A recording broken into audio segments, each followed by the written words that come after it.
Local news for Tuesday, the 21st of March. Pukaha Mount Bruce National Wildlife Centre is celebrating the hatching of its 100th kiwi chick since it started raising kiwi using the Operation Nest Egg technique in 2005. Conservation Manager Todd Jenkinson was thrilled to announce that a healthy North Island brown kiwi chick had hatched, marking a significant milestone for Pukaha. Mr Jenkins said the egg had externally pipped, which is when the kiwi's broken through the shell, starting the full hatch process. He says we brought it in from the reserve along with the second egg. We put them straight into the brooder. After that, it took one more day for the first to fully hatch. A small quake was recorded at Castle Point yesterday. The 2.4 quake struck just after midday at a depth of 11 kilometres. Greater Wellington Regional Council welcomes the decision by the Local Government Commission to propose a new sub-regional committee for the Wairarapa.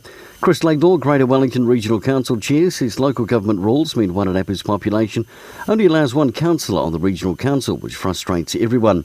He says we're delighted the Commission has addressed this, and he says a pilot Wairarapa committee will bring a more focused local dimension to complement the work the Regional Council already does with Wairarapa communities.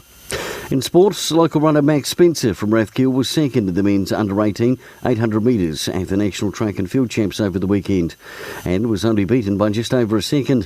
While in rugby news, Greytown went down 24-20 to Parapara Umu Saturday in the first ever Tanarua Shield match. Played between the previous year's club champions, it's hoped it will be a regular event. For local news and sport, I'm Brent Gare.